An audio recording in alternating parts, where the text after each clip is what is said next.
સુરતમાં no drugs in Surat city અભિયાન ચાલી રહ્યું છે ત્યારે ગુજરાતનું સૌપ્રથમ એન્ટી નાર્કોટિક્સ યુનિટ સુરતમાં શરૂ કરાયું છે. ગૃહ રાજ્યમંત્રી હર્ષ સંઘવીના હસ્તે યુનિટ 1 નું ઉદ્ઘાટન કરાયું હતું. ગુજરાતમાં સૌપ્રથમ વખત સુરતમાં એન્ટી નાર્કોટિક્સ યુનિટની શરૂઆત કરાઈ છે. ગુજરાત રાજ્યમાં ગૃહમંત્રી હર્ષ સંઘવીના વરદ હસ્તે યુનિટ 1 નું ઉદ્ઘાટન કરાયું હતું. અત્યાર સુધી પોલીસ ડ્રગ્સ અને એનડીપીએસમાં આરોપીઓની પકડતી હતી અને નશાનો કારોબાર રોકવાનો પ્રયત્ન કરતી હતી. ત્યારે નશાના કારોબારને રોકવાનો અભિયાનની સાથે હવે સુરત પોલીસ સમાજ સેવાનું પણ કામ કરશે. ડ્રગ્સના બંધાણીઓને લત છોડાવવાની માટે પોલીસ પ્રયત્ન કરશે. એન્ટી નાર્કોટિક્સ યુનિટ 1 ની સુરત ખાતેથી શરૂઆત કરાઈ છે. એન્ટી નાર્કોટિક્સ યુનિટ 1 નું પ્રકરણનું પોલીસ સંચાલિત ડ્રગ્સ સામેનું રિહેબન સેન્ટર બનશે. સેન્ટરમાં આવનારા ડ્રગ્સ બંધાણીને પોલીસ સંપૂર્ણ રીતે ઓળખ ગુપ્ત રાખશે. તેની સામે કોઈપણ પ્રકારની કાર્યવાહી કરશે નહીં અને નશાના બંધાણીને નશા દલદલમાંથી બહાર લાવી જીવન સુધારવામાં મદદરૂપ બનશે. સમગ્ર ગુજરાતમાં પોલીસ દ્વારા સૌપ્રથમ સુરતમાં આ પ્રકારની કામગીરી કરાઈ છે. સુરત શહેરનું ઈચ્છાપુર પોલીસ સ્ટેશન દેશમાં પ્રથમ સ્થાન હાસિલ કરવા બદલ ખૂબ ખૂબ શુભકામનાઓ. સુરત શહેર પોલીસ દ્વારા આજે સુરત શહેરના નાગરિકોની શાંતિ અને સલામતી માટે અનેક નવા પ્રકલ્પો એનું લોકાર્પણ કરવામાં આવ્યું છે. ખાસ કરીને હું સુરત શહેર પોલીસ કમિશનર શ્રી અને એમની આખી ટીમને અભિનંદન આપું કે કોઈ સામાજિક અને રાજકીય ભલામણથી પોલીસ સ્ટેશનો ખોલવા બદલે ક્રાઇમ પેટર્નને અભ્યાસ કરીને વધુમાં વધુ ઝડપથી કોઈ બી બનેલ ક્રાઇમ જગ્યાઓ પર એક્શન્સ લઈ શકાય તે માટે ક્રાઇમ બ્રાન્ચનું એક બીજું યુનિટ આજે પાંડેસરા ખાતે શરૂ કરવામાં આવ્યું છે.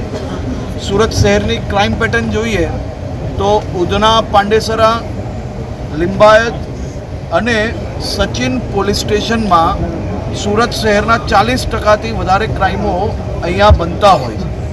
આ વિસ્તારમાં ક્રાઇમ બ્રાન્ચનું એક યુનિટ ચાલુ કરવાના કારણે ક્રાઇમ બ્રાન્ચથી અહીં સુધી પહોંચતા જે 30 મિનિટથી વધારે સમય લાગતો હતો એ સમય હવે ઘટીને 5 થી 10 મિનિટમાં બધા જ એરિયાની સુધી ક્રાઇમ બ્રાન્ચની ટીમ સીધી પહોંચી શકશે. આ પ્રયાસ થકી મને વિશ્વાસ છે કે આવનારા દિવસોમાં અહીં બનતા ક્રાઇમો ઉપર કંટ્રોલ કરવામાં સુરત શહેર પોલીસને જરૂરથી સફળતા પ્રાપ્ત થશે. આજે ગુજરાતનું પહેલું એવું પોલીસ સ્ટેશન કે જે પોલીસ સ્ટેશનમાં યુવાનોને, મારા રાજ્યના દીકરા દીકરીઓ કોઈ ડ્રગ્સના રવાડે અગર ચડ્યું હોય તેના માતા પિતા ક્યાંય દીકરા દીકરી પોતે આ પોલીસ સ્ટેશનમાં પોલીસના સ્ટાફને મળીને સરકાર માન્ય જે અલગ અલગ સંસ્થાઓ છે, જે અલગ અલગ ડૉક્ટરો છે, તેના થકી આ યુવાનોને આ નશામાંથી, આ રવાડામાંથી બહાર નીકળવા માટેની વ્યવસ્થા સુરત શહેર પોલીસ દ્વારા ચાલુ કરવામાં આવી છે.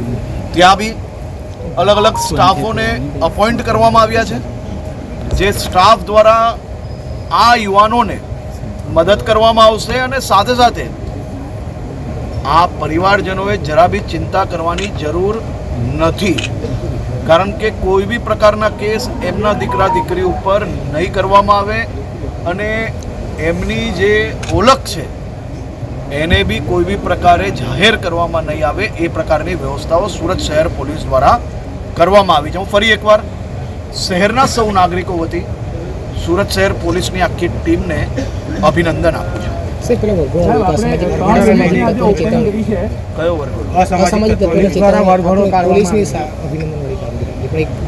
એ તો વરઘોડો તો નીકળશે જ ભાઈ. એ લંગડાતા જ ચાલશે. આ જીવન એ પરિસ્થિતિ ના થાય તે માટે કાનૂનનું પાલન કરવું એ આવશ્યક છે.